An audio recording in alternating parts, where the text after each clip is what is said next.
Hi guys. So for my foundation strand presentation, I chose Jonathan Kozol, Savage Inequalities, which is one of the books that he wrote.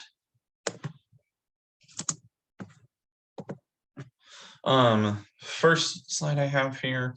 So a little about him. He was an American writer who was a progressive activist and educator. So he was a progressive educator as well as a progressive activist. He advocated a lot for child-centered learning.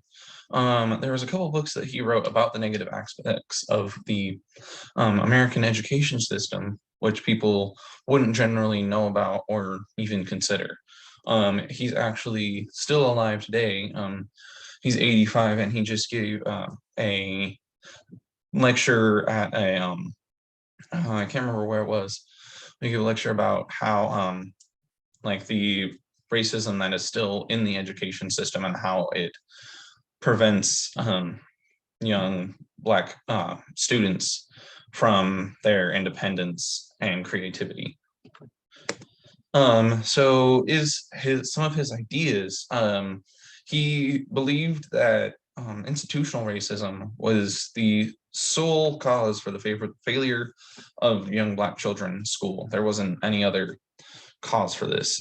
He actually even justifies this kind of self-destructive behavior that these young children have. One of the quotes that I found online was that, "I do not think that he had stolen anything, but I would consider it quite understandable and almost natural if he had. Any Negro child who stole anything movable out of any home or Boston schoolhouse would not have stolen as much as has been stolen from him." So there was one of his students who was accused of stealing something, and this was his thoughts on what happened there. Go back. And then he also realized that both Black and Latinx students are deprived of not only the resources that are provided for their rich white counterparts, but they're also they're deprived of their racial history.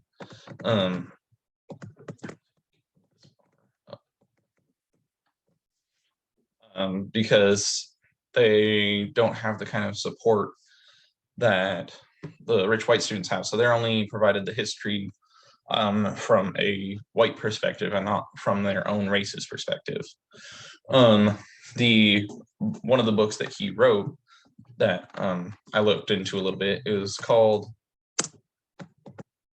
Savage Inequalities. It ended up becoming a finalist for the National Book Critics Circle Award back in 1992. For this book, he actually started in 1998. He took 2 years and traveled all over the US looking at schools and kind of what kind of resources they had and the tools that they were providing for the students. And during all of this, he saw that there was a very drastic difference between the schools that were more for the rich white kids and the schools that were for poorer kids, which were generally of like the Black and Latinx heritage. The poorer schools that existed were extremely overcrowded and understaffed, and they didn't even have the basic tools for the students to even achieve a basic learning and understanding of the knowledge they were being provided with. There was no books, there was no libraries, and they didn't have kind of the opportunities that the richer students have. And that is about it for my presentation. It was short and sweet, but thank you all for listening.